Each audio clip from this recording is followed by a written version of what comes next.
Ooh, I think we lost Arlene. No. Oh my goodness. That can't happen. What No. happened?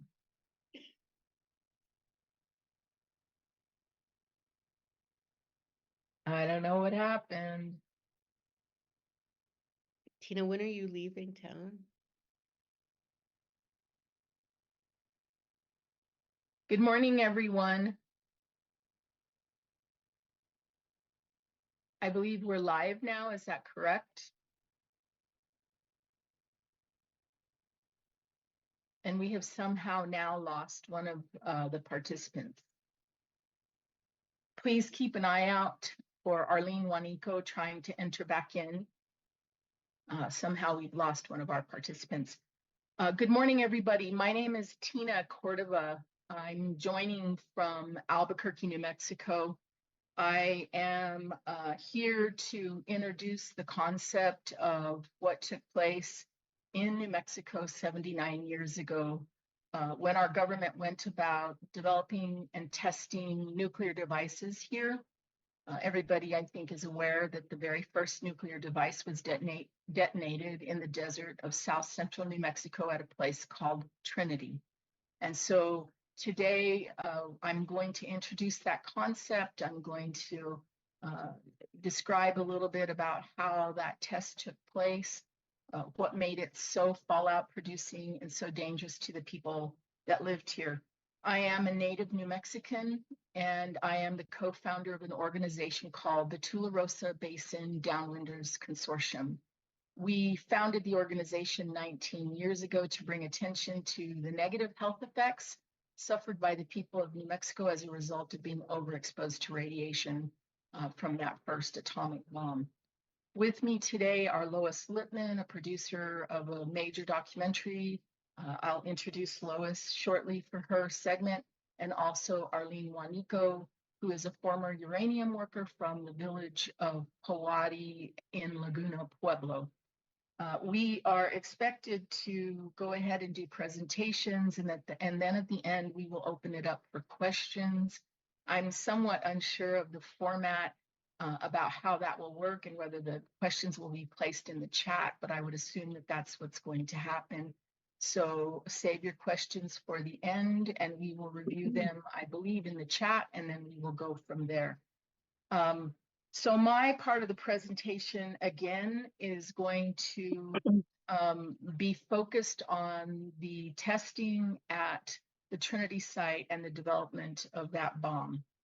The government came here in the 1940s and established the Manhattan Project in New Mexico. When they did that, they displaced the ranching families off of what's called the Pajarito Plateau. They actually took their land via eminent domain, and they established what is now called Los Alamos Labs. Those people were not given an option as to whether to move, and then eventually they were enlisted into the project as people who built the roads, the bridges, the facilities, and then became workers at Los Alamos. It's important to know that the people of New Mexico were the workforce that supported the Manhattan Project. I often say that without us, there would have been no Manhattan Project, no Trinity bomb, and no development of the first nuclear bombs. Our women were bussed up to Los Alamos daily. We were the ones that cooked every meal, cleaned every house, fed every baby bottle, and changed every diaper. But you never see that reflected upon in the history of the Manhattan Project. So we were the support to the project. My expertise lies in the information surrounding what took place at the Trinity site with the Trinity bomb. And I want to describe a little bit about how the bomb was detonated that made it fallout producing. Because it was the first time ever that our government tested a nuclear device, there were things they knew and there were things that they didn't know. The things that they absolutely knew were, number one, that radiation was dangerous to human health. That was a well-established fact in 1945, the year that they detonated the bomb. And they also knew that the bomb was going to be very fallout producing. And how did they know that? Because they did a test run of the bomb in May of 1945.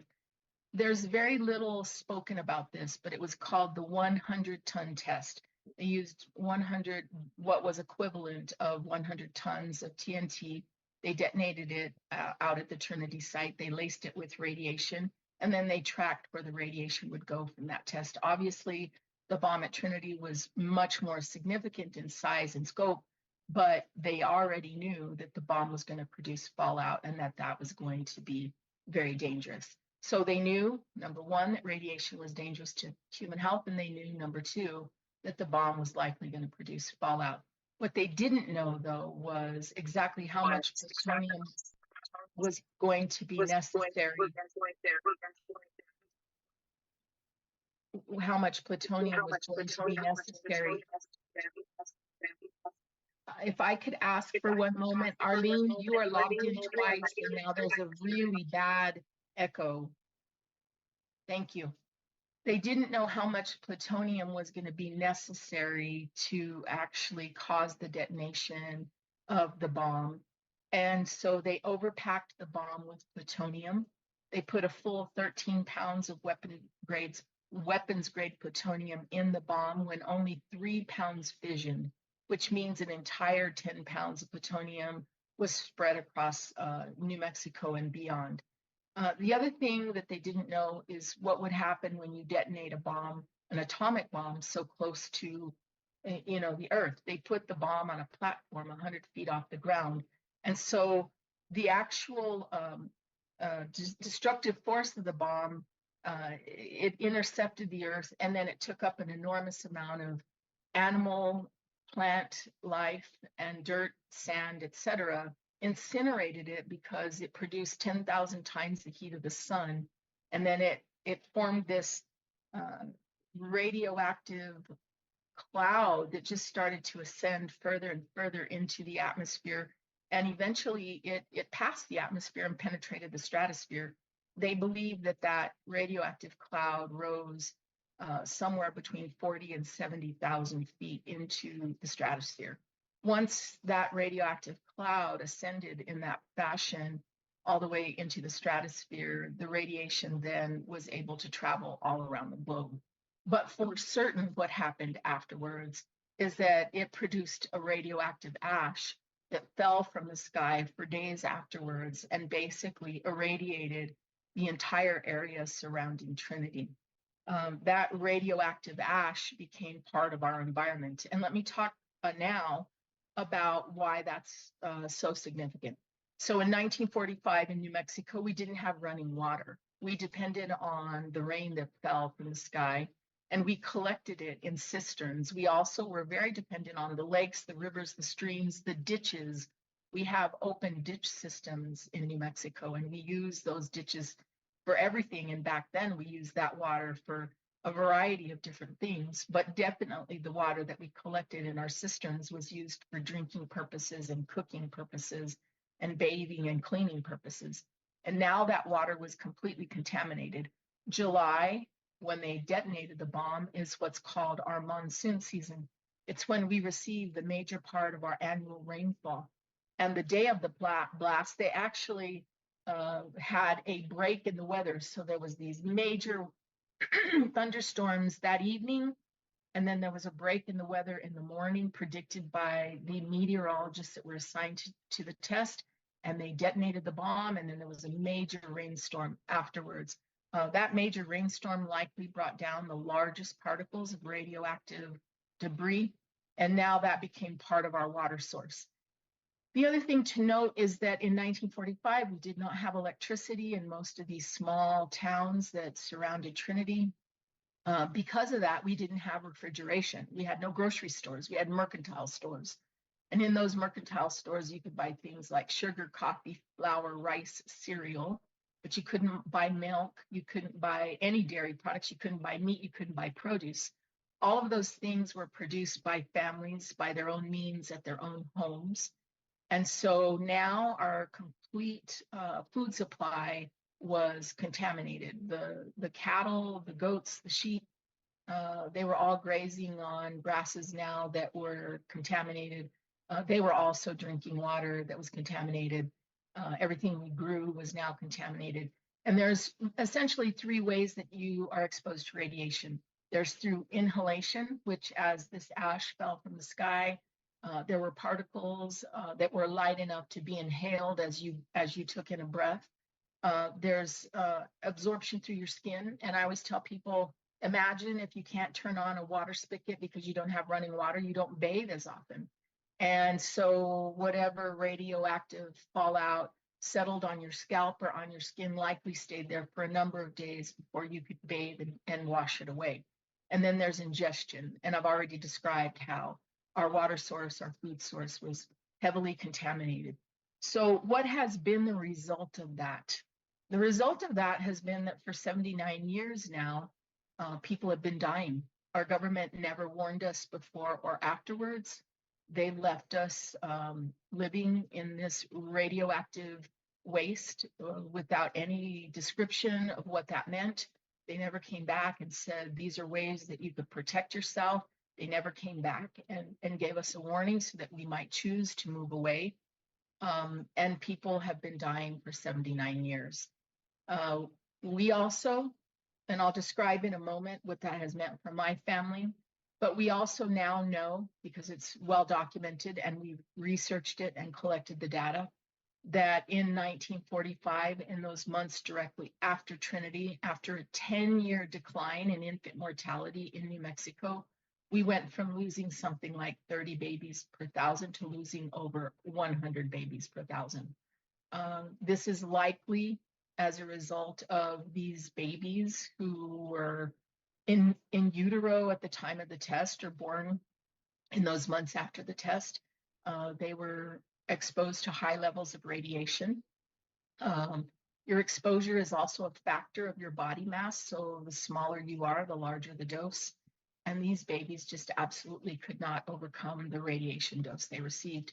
You couple that with the fact that women, just like all mammals, would have been concentrating the radiation in their mammary glands and then breastfeeding their babies and essentially poisoning them without knowing that that was happening. And these babies died in the way that you would expect them to die if they were overexposed to radiation. On the death certificates, we see things listed as summer diarrhea, marasmus, enteritis, gastroenteritis. Their gastrointestinal tract could not work or function properly, and they were dying. And our government has never come back to assess that damage. We've never had an epidemiological study. Our government has sort of danced around coming back to do something that would be somewhat definitive. And so there's never been a true assessment of the damage that was done to us.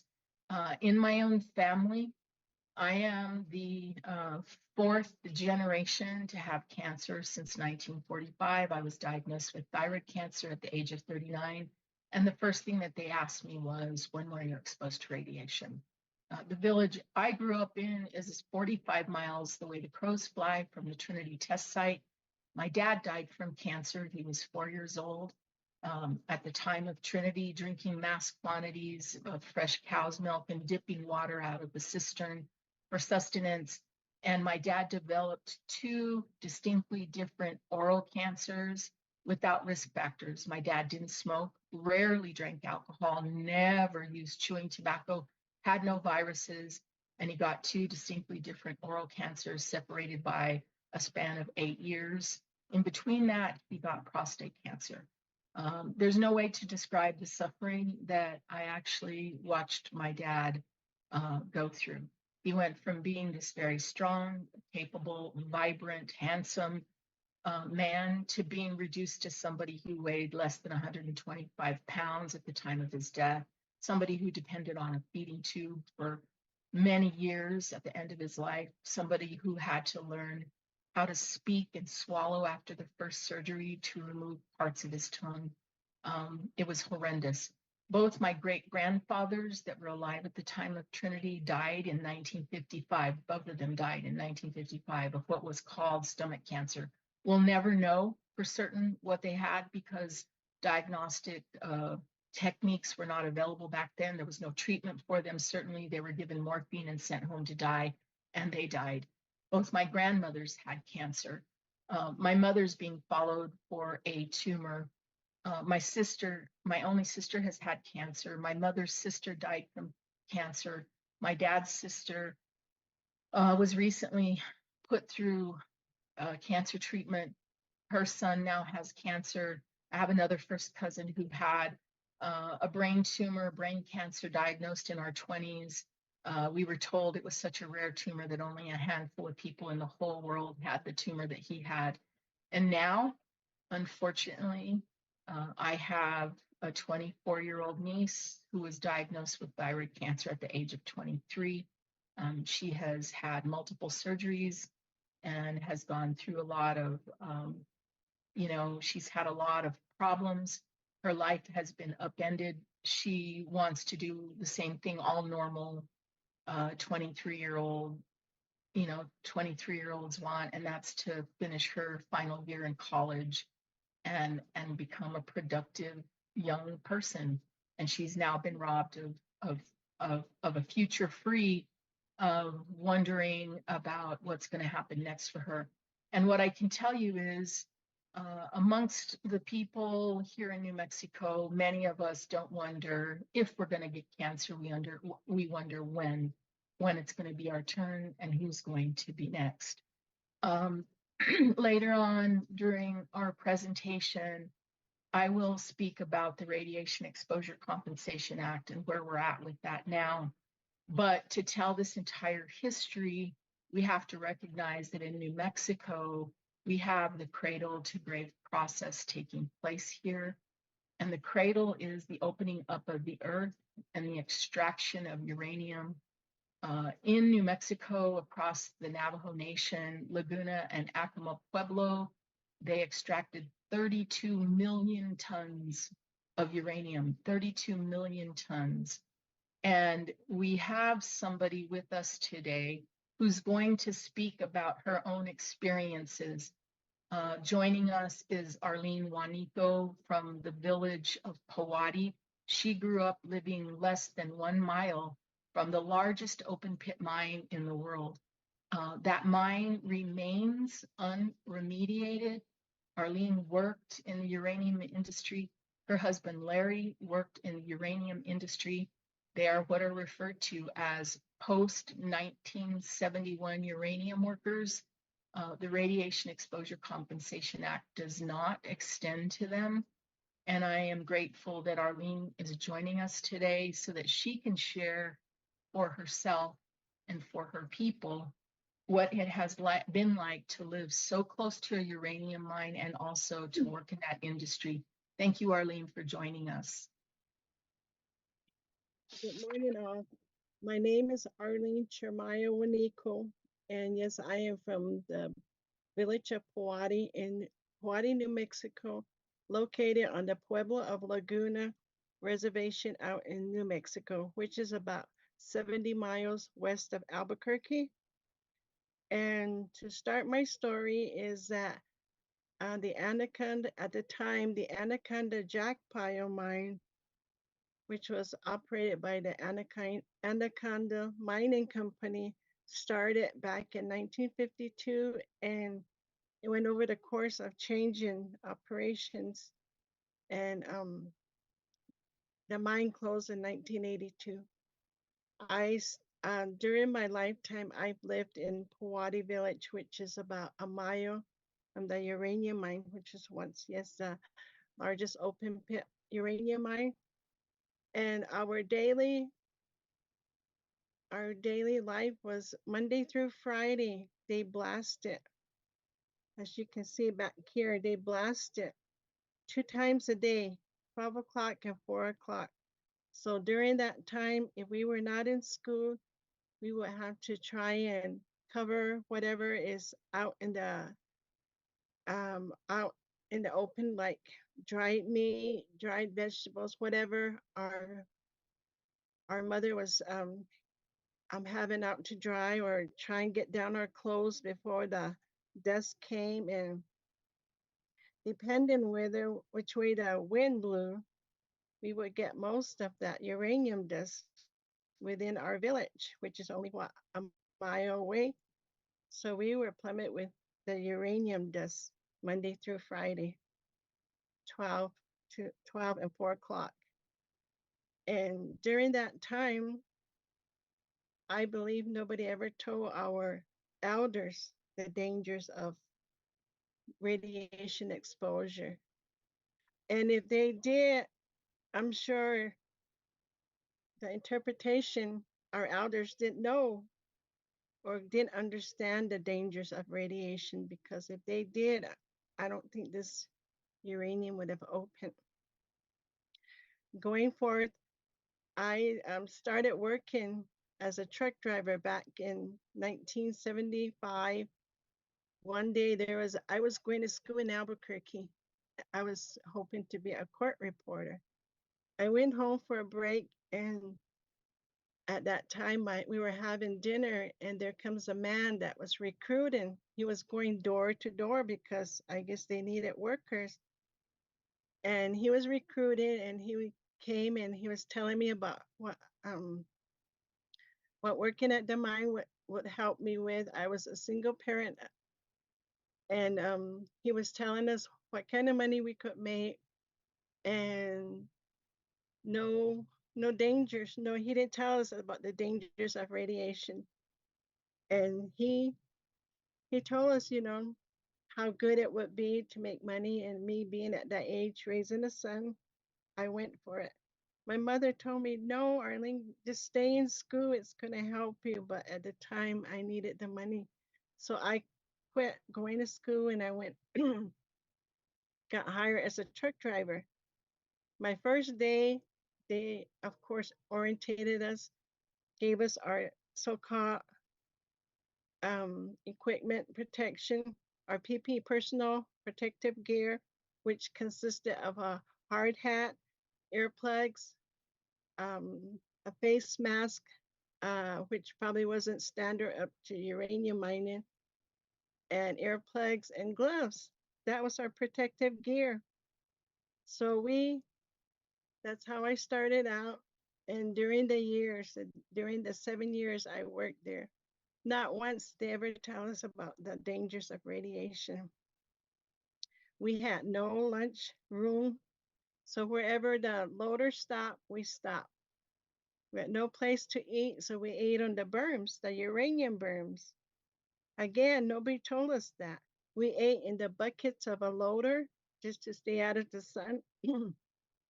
We would all sit there, talking, and nobody told us that was dangerous.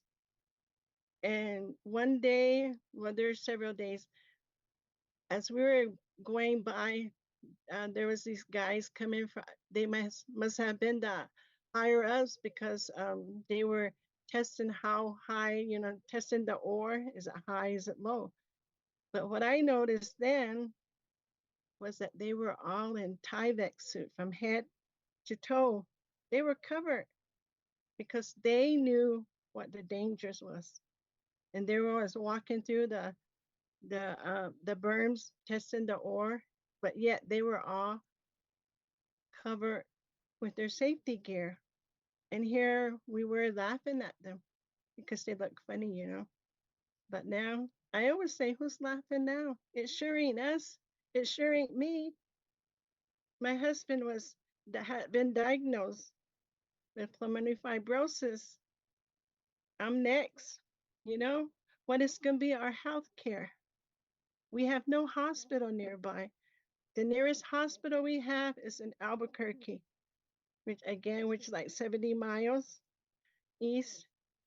And then if somebody gets sick, they either have to go down to El Paso, Texas, Phoenix, Arizona, Farmington, Denver, Colorado, because we have nothing that specializes in cancer, pulmonary fibrosis, lung cancer. So we have nothing out here. We go to a little health clinic, wait for months just to get diagnosed, wait for months just to seek treatment.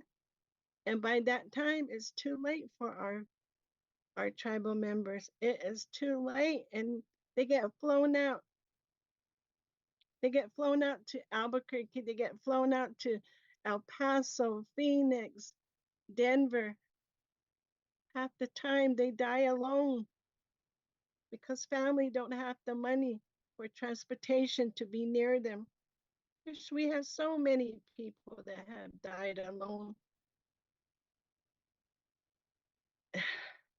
And during that time too, working at the mine, it was so unsafe.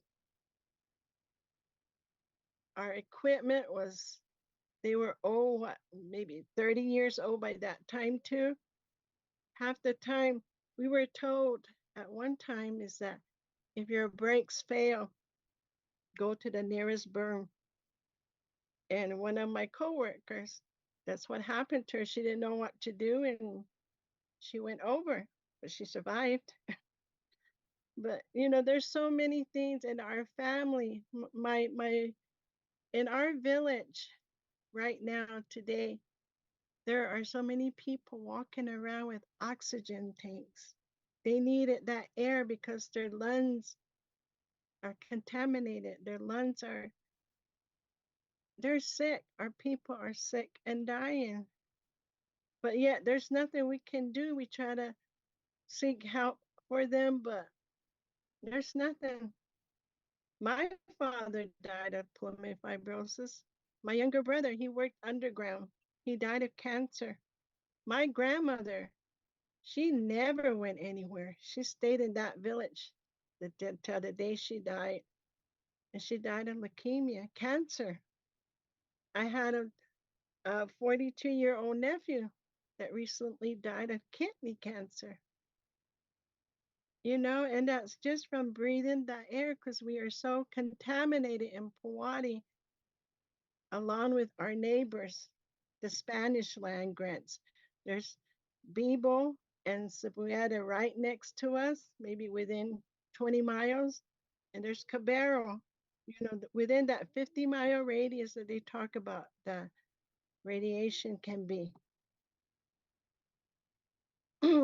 But I just, something has to be done because so many our people are sick and they're dying.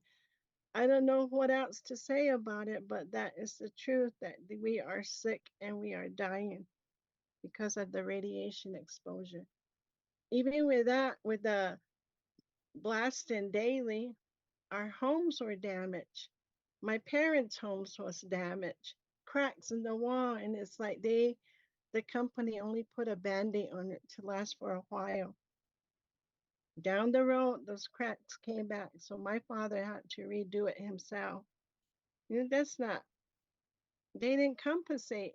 The company did not compensate the damage they did to our lifestyle, our family members, our environment.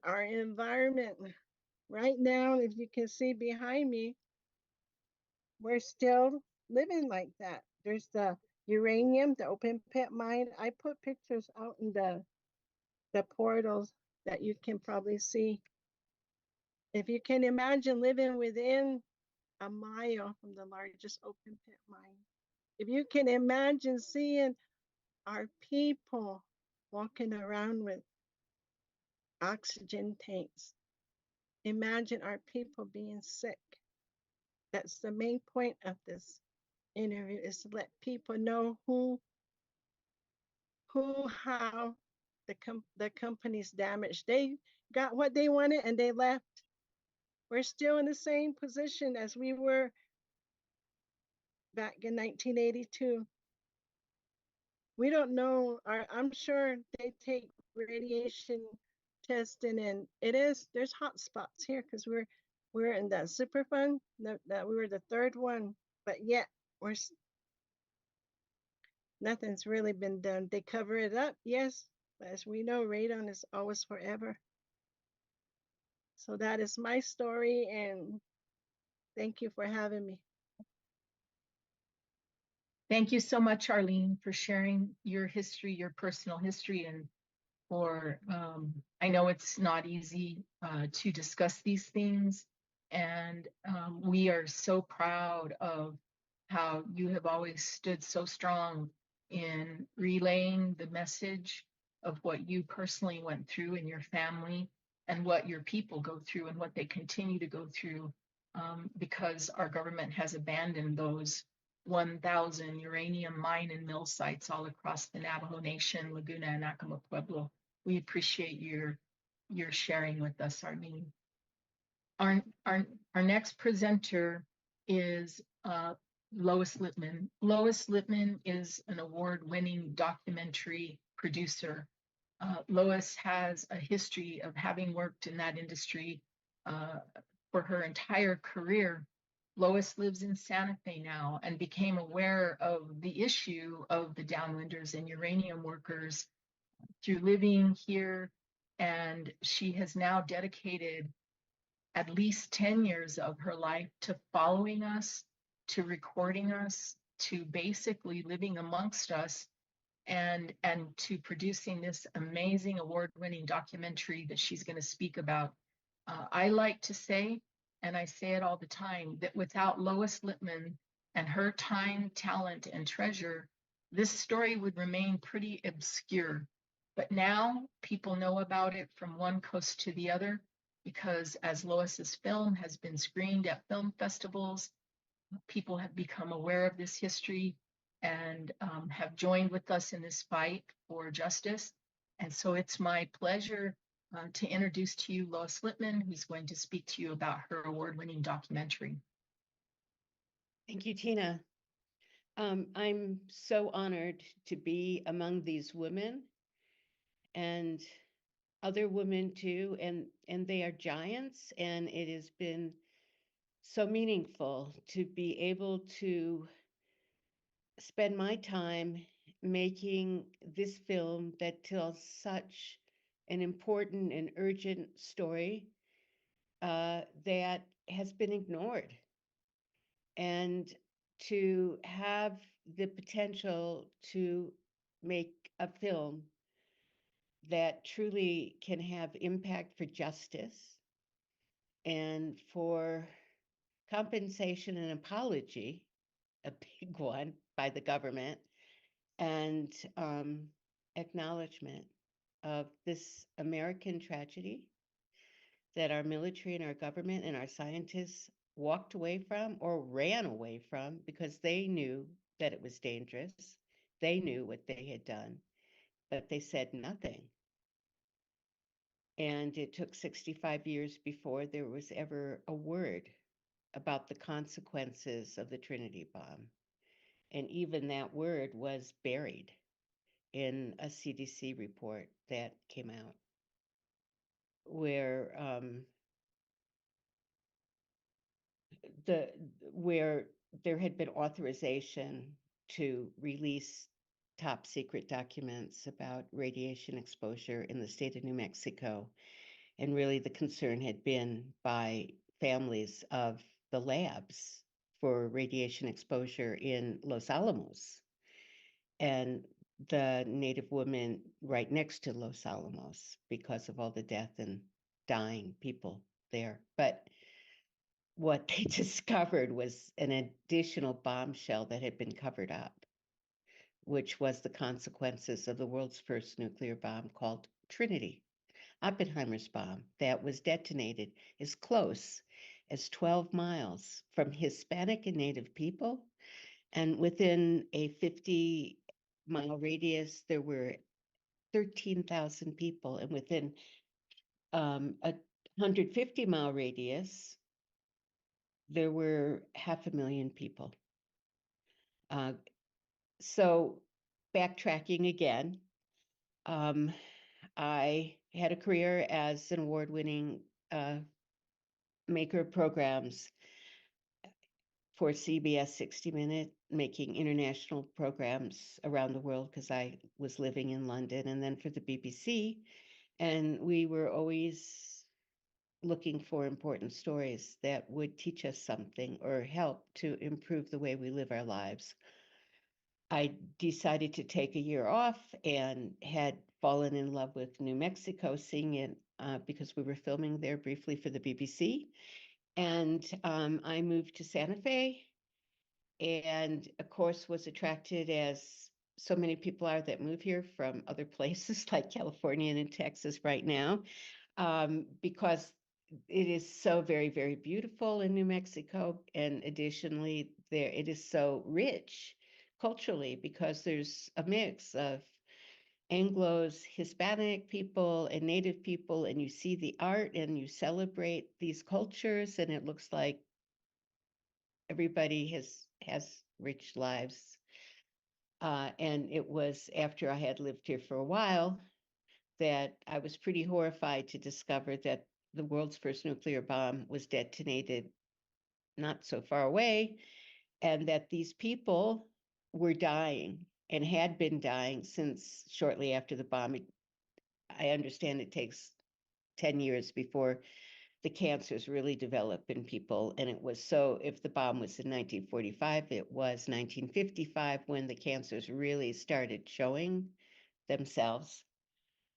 And thousands of people have died, and communities have just been ruined, and families have been even wiped out, and certainly financially destroyed. And of course, the tragedy and the grief and the suffering of these rare cancers that so many family members have, and the inability to care for each other because they don't even have health insurance, proper health insurance, or doctors or oncologists. So it was apparent to me that this was a more important and bigger story than anything I had ever worked on. The story had not been told.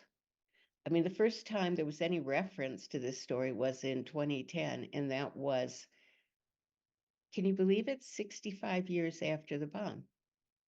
And like I said, it was just by accident this information came out in these top secret reports that were mandated that all reports by the military and scientists related to radiation would be published in a CDC report.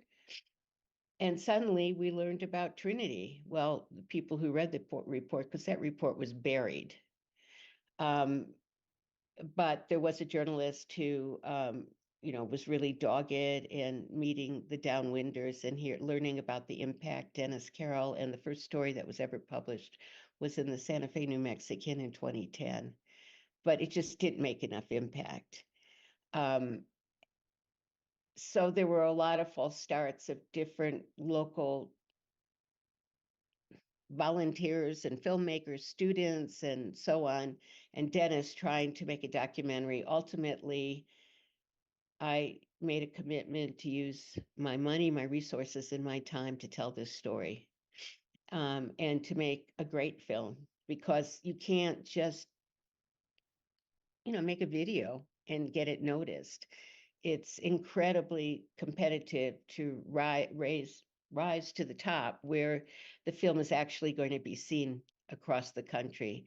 And that's what we needed to do to make a difference, to help the downwinders get legislation passed, because there had been legislation passed since 1990 to help some of the victims of the later nuclear Cold War testing in Nevada.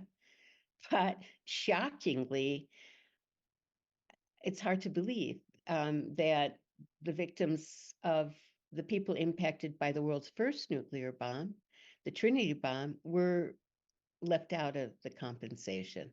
So that's what the downwinders are fighting for, and the post-71 uranium miners, they're working together to get this acknowledgement. And that's what I'm doing with this film and trying to get it seen widely. So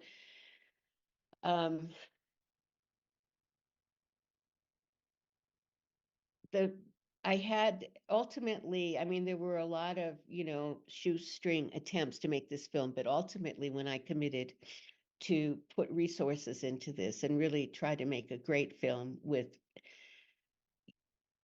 great cinematography and editing so it would be acknowledged and win awards, I began to work with an editor in LA, Joel Marcus, and we discussed, how do we make this film? And it was overwhelming. How do you tell a story when thousands of people have died? How do you make a decision of how to tell that story? And I was determined that it was not going to be a subject, because that's a subject when thousands of people die. This had to be an intimate film that would move people touch their hearts and move them and get them angry and get them committed to making a difference. And so, and with one intimate story or a few, you can tell all stories as long as they deeply touch the viewer.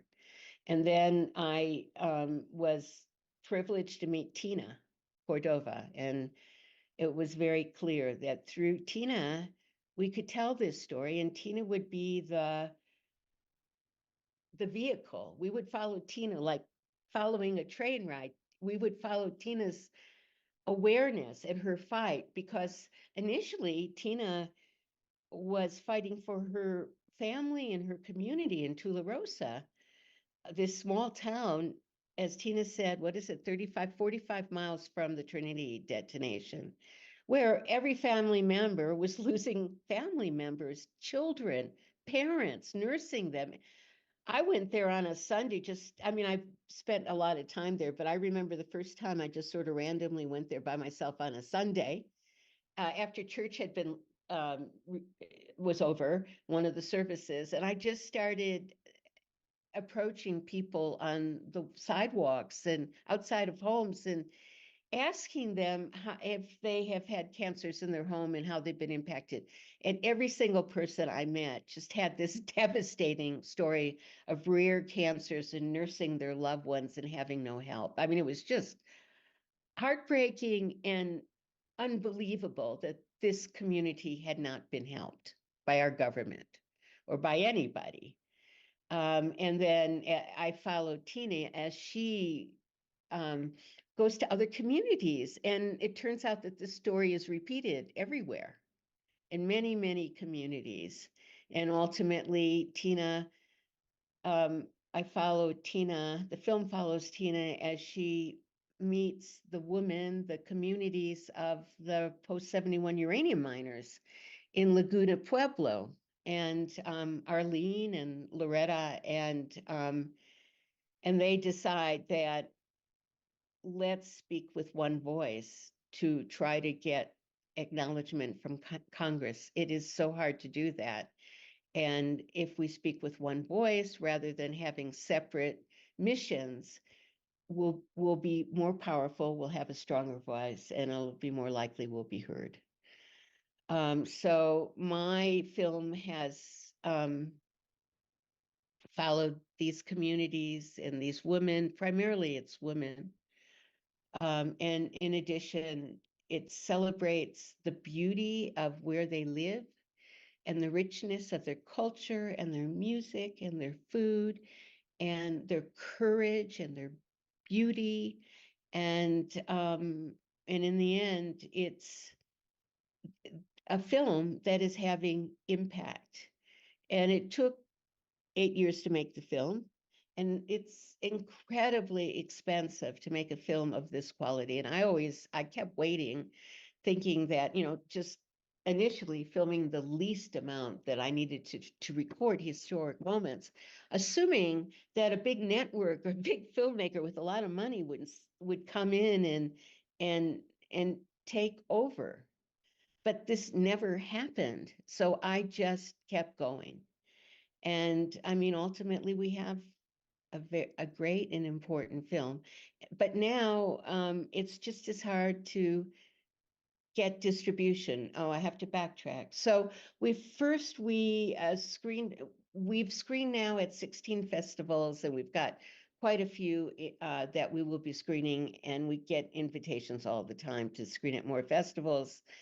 And when we screen at festivals, the response of the public has been unbelievable. People are weeping. They are so moved. We get standing ovations. We win awards. And people are just shocked. They say, how could this be that we don't know this story? And what can we do to help? So that's the power of film, an independent film, to tell stories that are so critically important to who we are and to how we move forward, that maybe aren't convenient for the government or for corporate media to tell. We screened at Santa Fe International Film Festival last October and kept selling out and won the Audience Award for Best Film and Best New Mexican Film. And then So that was shocking, right? That was the first time the film was seen, other than for the downwinders and uranium miners. But then I thought, okay, so I understand that New Mexicans would care, but what about the rest of America? Why would they care? So we then screened at the Austin Film Festival, and unbelievably, we were awarded Best Documentary of the festival. And it had a huge impact there. And then we were invited to Palm Springs, where we got standing ovations, and the head of the festival said, I've never seen a standing ovation at this festival. And we were awarded a Best of Festival, and then Santa Barbara. Across the country and in between, the response has been like this for the last 9 months. But then the question is, where do you go from here? How do you truly make an impact? Because the downwinders, the New Mexico and uranium miners, should be part of this legislation that maybe Tina can talk more about. But they should have received compensation. They should be acknowledged. And last March, the Senate voted overwhelmingly 69-30 to give them compensation to expand the existing legislation for victims of the later nuclear Cold War testing. And then President Biden said he also wanted this legislation to come to his desk because he would sign it. And there were enough votes in the House to receive that legislation, to pass it. But Speaker Mike Johnson refused to bring it to the House floor for a vote. Speaker Mike Johnson, despite his office getting telephone calls every 2 minutes saying, from the public, from the American public, saying, please bring this legislation to the House floor so we can have justice, so we can bring it to the president to sign. He refused, and he allowed it to die. And so we are still fighting. The legislators are still fighting. When we finally have our first woman president, she will embrace this. The House, the new House, should it be a Democratic majority, will see this as a priority. But where we are is, a tragic loss of democratic representation and a battle. And our film still has not received national distribution. And I feel like we're the little engine that could. I mean, we're under-resourced, we're undermanned by like 1,000 to 1, but we have justice and what's right on our side. And our goal is to get embraced by a streamer or NPR PBS broadcast program, so that the entire American public is finally able to learn about this very important American tragedy and do right and make some change so we can move forward with a more complete vision of what's right and just. So thank you. Thank you so much, Lois. I just want to say something in response to Lois's presentation. You did such a good job, Lois, of summarizing what brought you to have the passion to take on this project. And I appreciate that. But what's very obvious to me in listening to you speak is that, for 79 years, the people of New Mexico, including the uranium workers, the downwinders, et cetera, have been left unrecognized by policymakers, by the average person, and most importantly, right now, as we speak about your documentary, by the entertainment world. This is a no-brainer. A documentary like this should be embraced by foundations, by philanthropists, and even bigger than that, it should be embraced by one of these major streaming platforms that would feature your film, support your film, bring it to the world. It's the counter narrative that we never get to hear as it relates to the whole Oppenheimer, documentary and history. And I always say, we've heard enough about the science and industry, and we haven't heard enough about the people who were harmed during this process. And that moves me into the discussion around the Radiation Exposure Compensation Act. And I will say, in response to both what Arlene and Lois have presented here, some interesting thoughts and ideas and facts. First of all, Indian Health Service does not provide cancer treatment. So when people in parts of New Mexico are on reservations or live in pueblos, and they depend on Indian Health Service, if they can actually get a cancer diagnosis there, they then have to wait while Indian Health Service goes in search of cancer treatment for them, and they can die waiting. And this is just unconscionable when you live in the United States of America. The other thing that I want to point out is that we speak all the time and have spoken today about the obvious physiological and medical consequences of being overexposed to radiation. Those are obvious. There are things like cancer, pulmonary fibrosis, autoimmune disease. But what we don't speak about enough is the psychological and emotional and financial effects of this industry and how it has affected us in New Mexico. And let me just point out a couple of things. New Mexico happens to be it happens to be the state that's most dependent on Medicaid of all the states in the country. A full 47% of all the people here depend on Medicaid to access health care. And why is that? Well, Arlene did a good job of describing what happens when you're diagnosed with a serious illness. I've described that. What it means is that you can no longer work because oftentimes you have to travel to receive cancer treatment. You have to go to other places, and sometimes that means even out of state. And sometimes you go alone because your family can't afford to go with you. And if not for the fundraising, the bake sales, the garage sales, the enchilada suppers that happen inside of our communities where people do everything they can to raise the money so that our loved ones have what they need to go other places and get cancer treatment and healthcare treatment, I really don't know what we would do. And people land up losing everything. They land up spending everything that they have to travel for treatment.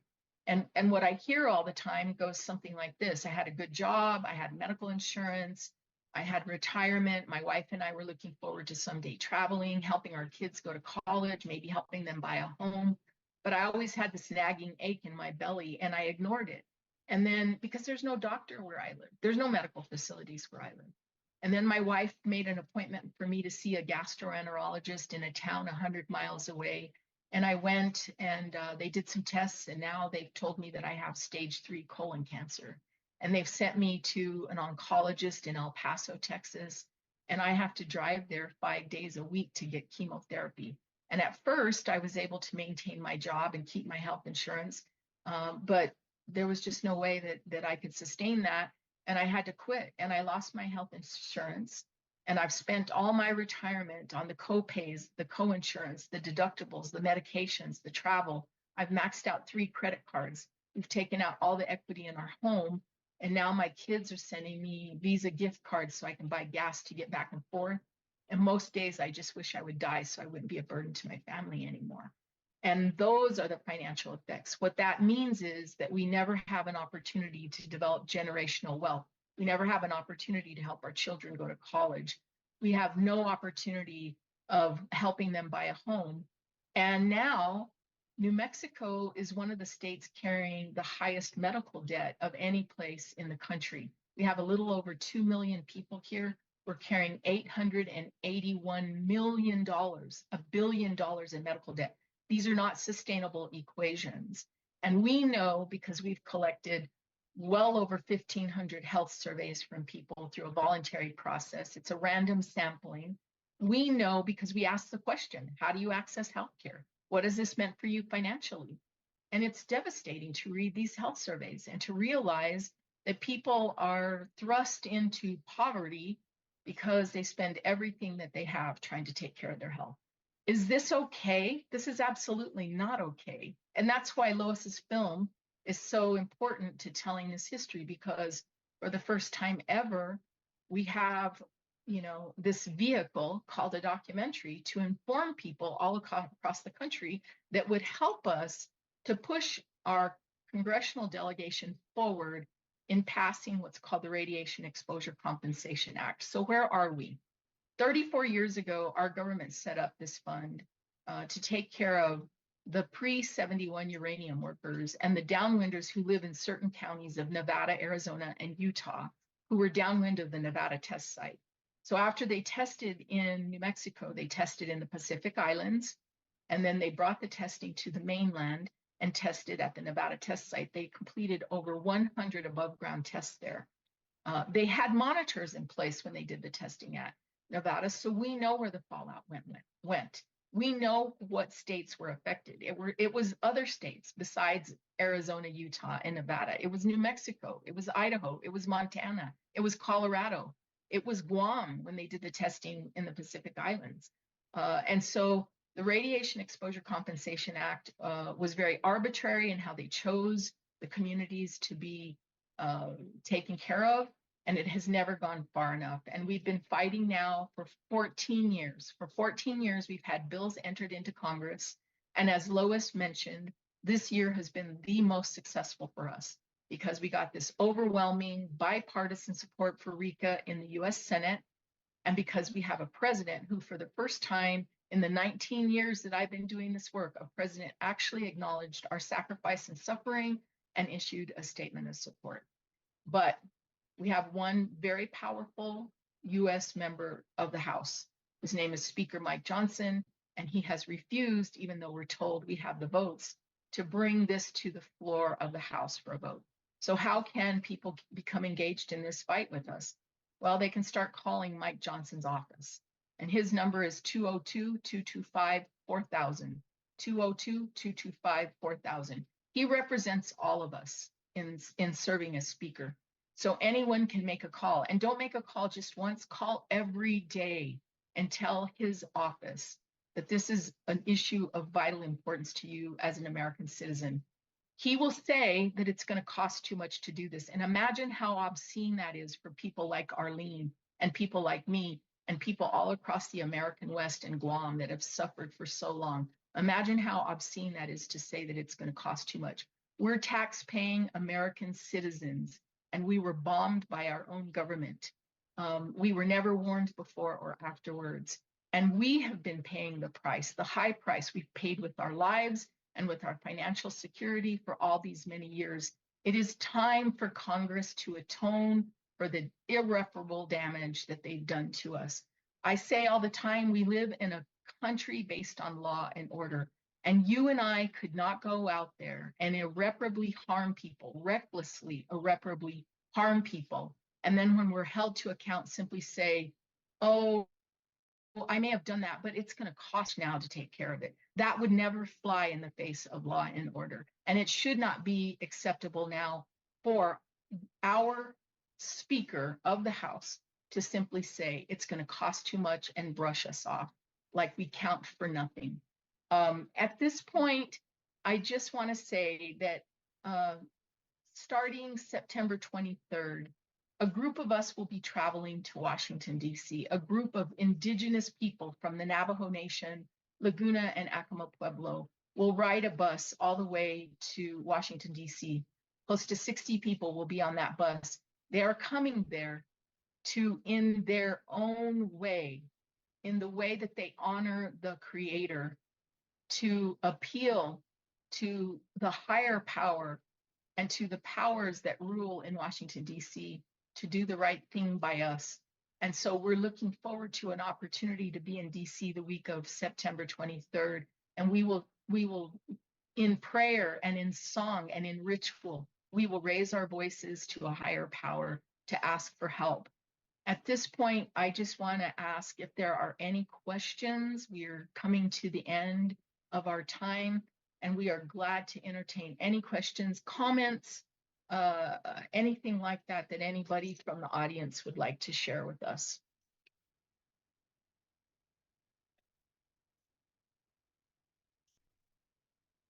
Is there anybody that would like?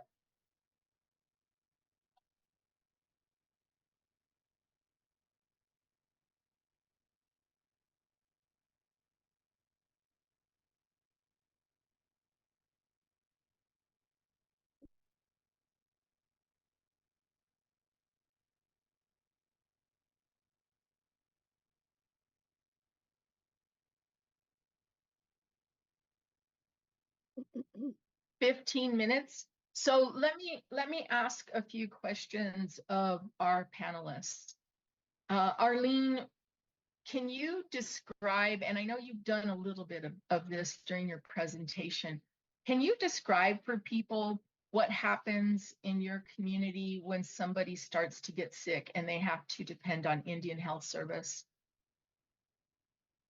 Okay, I believe when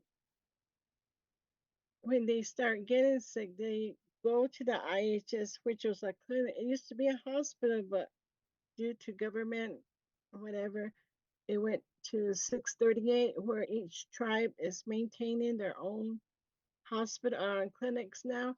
So mainly that's why the hospital itself shut down. So now they would probably, I'd say my brother, he would have gone to the get checked, but of course they did their test and whatever, sent him to Albuquerque. From there, it was just going back and forth, and he did not know where he was hurting, where he turned to alcohol to, I guess, kind of relieve the pain. But and then probably about 2 years later is when they found out he had cancer. And I remember that one morning when he was gonna have a operation at 6 o'clock in the morning. My other sister and I went all the way to Albuquerque to be with him. And he said, "No, sister," he said, "I don't want to be cut up anymore." This is what, maybe 2, 3 years after he was diagnosed, and it took that long to help him. And he just said, "No," he said, "No, sister, I don't want to be cut up no more." And we didn't know what to do. We didn't know what to do, but it does take going here and there just to find out the correct diagnosis. And I'm sure that's the same way with other people on the reservation and who was ever affected by radiation exposure. It takes a while, I guess, to find out the real cause of cancer. Pulmonary fibrosis. Take my husband, Larry. We went for testing with a screening, uranium screening. It took him almost 2 years just to find out that he had pulmonary fibrosis. So, I I pray, I'm happy that he's not really feeling any effects now, but what's in the future? Where do we go?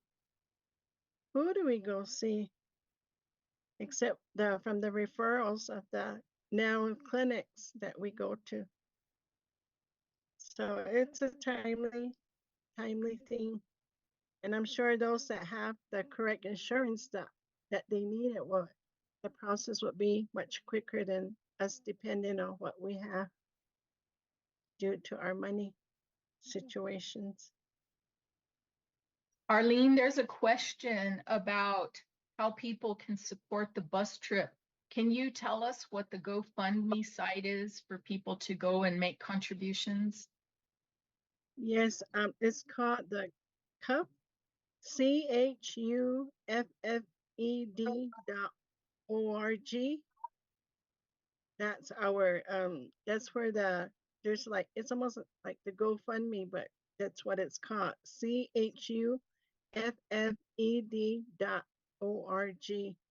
And this will greatly be appreciated by all of us that are going to help us achieve what we need to do. And we will do it. We will do it because we have to. We got no other choice.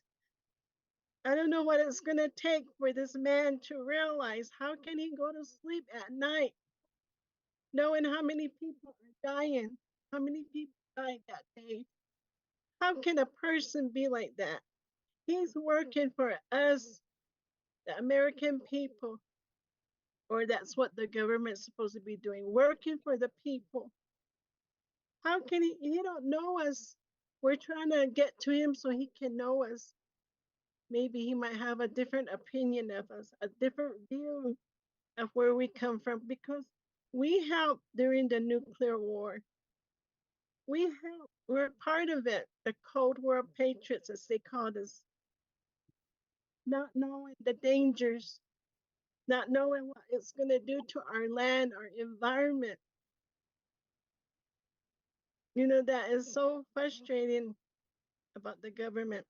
Well, I can say certain people like Mike Johnson. Where did he come from? Does he know what radiation exposure is? I'm sure they have it wherever he's at, but for whatever state he comes from, I always tell people I go to our village meetings every Thursday. Well, not every, they're on Thursdays when they have them. And I tell them, we all have a story. I tell my village members, we all have a story. We all have someone that worked at the mine, and it needs to be told. That's how I got involved, because nobody wasn't telling the story. Nobody wasn't making noise. I tell my people, we need to make noise. We need to tell our story. And that's why I'm thankful that people now know where Jack Pile Mine is in Pewaukee, New Mexico. People can see back here what was. Thank It's you, still Arlene. okay. You're welcome. Thank you, Arlene. And can you put in the chat the website for the GoFundMe? And then there was a question in the chat about how can people support if they're in the DC area. On Tuesday and Wednesday, the 24th and the 25th, we will have activities in front of the Capitol all day, Tuesday, all day, Wednesday. We will be there. We plan to stay the entire day. We will have drumming. We will have sage blessings. We will have prayers. We will conduct a vigil, a candlelight vigil. Just look for us there in front of the Capitol. We have had to get a permit to do this, and we plan to be there en masse to make sure that we make the noise that Arlene so beautifully speaks of. Lois, I want to ask you, there's bound to be somebody out there, Lois, some philanthropist, some foundation that would see the value in supporting your film. I'm just wondering if you can speak a little bit about what it is that you need now, what it is that you're hoping for now for your film. Thank you, Tina. Yeah, we really need philanthropists to step forward, and anybody on a smaller scale. As they say, it takes a village. And our goal now is to continue screening across the country, because this film is having impact, and it costs a lot of money to do a screening, because we want to bring a downwinder with us so that the downwinder can also tell the public from their heart what is happening, because it really makes a difference. And we need money for publicists. We would love to, if we could get, the film is great enough to be part of an Academy Awards campaign, but to be able to do that costs a great deal of money. It costs a minimum of $100,000, truly. But the film is of the quality, and the story, there's no more important story than a warning, a harbinger about the consequences of nuclear testing and what it's already done to our people. It's the people in New Mexico and actually across the country, because the radiation did not stop here in New Mexico. It went all the way on a plume, all the way up to New York and into the Atlantic Ocean. And who knows how many cancers in the Midwest and on the East Coast were related to the radiation exposure that people received. Every time it rained, the radiation came down. So, and now this nuclear development is of the plutonium pits is going to start again, manufacturing in Los Alamos, and then there will be nuclear testing, and we are on a moral precipice. So this story needs to be told widely. This soon will be the 80th anniversary of the Trinity bomb. We need philanthropists and anyone who wants to support us so we can get this film out on a really wide scale and get support of widespread distribution so everybody can see the film, whether it's on a POV or an independent lens or on a Netflix. Please go to our website, firstwebombednewmexico.com. There's a spot there where you can make a contribution or you can volunteer to help, and anything's welcome. Thanks, Tina. Of course. And Lois, would it be helpful also if we could find a celebrity? Oh my God. Yes. A celebrity. If anyone has relationships with a celebrity who cares about healing the earth and saving all of us, including our most vulnerable people, but all of us. A celebrity stepping on board simply to lend their name and say, I'm an executive producer, is going to raise the spotlight on this film and enable us to raise the money so we can do an Academy Award campaign. So yes, please get in touch with us if you have any ways to get to a celebrity who may be interested in lending their name to our campaign and our film. Thank you, Lois. I'm going to close out our session by just saying a few final thoughts. First of all, I say regularly when I speak to groups of people, I don't have to explain the difference between right and wrong. What's happened here to us, people of New Mexico, is just absolutely wrong. We had our lands and our lives invaded, our environments destroyed. We weren't warned before or afterwards, and our government has simply walked away. We've been dying ever since, and this is multi-generational for us. Just quickly, I knew of a story from my little community of Tularosa, 45 miles from the bomb site. I knew of a story of an extended member of my family who had a granddaughter that developed eye cancer. And he sent in a health survey recently. And what he said was that at the age of 2, his granddaughter developed eye cancer and they had to take her right eye, and now her left eye is at risk. She's 5 years old. He wrote about the financial difficulties of having to raise money to take her out of state so she could get treatment. He wrote about how every day of his life he prays for her and prays that she doesn't lose her other eye, and he worries about what her future looks like. If you are not touched by the sacrifice and suffering of the people here who were just innocent, basically treated like collateral damage in our government's pursuit of nuclear superiority, then I don't know how to get to you. But if you are touched by this, I'm going to ask you to do a couple of things. I'm going to ask you to go to Lois's website, firstwebombednewmexico.com, and support Lois's film. I'm going to ask you to go to our website, which is Trinity Downwinders, plural, trinitydownwinders.com. Read more. There's firsthand accounts there. Read what we're doing. Read about all the activities that we participate in. Read about all the lobbying we do. Read about all the outreach we do.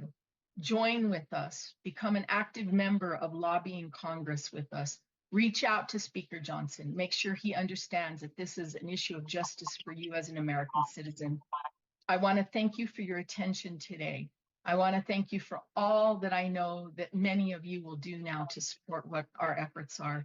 And I want to end by just saying that, you know, justice delayed is justice denied. And that's where we're at today in this country. Thank you very much.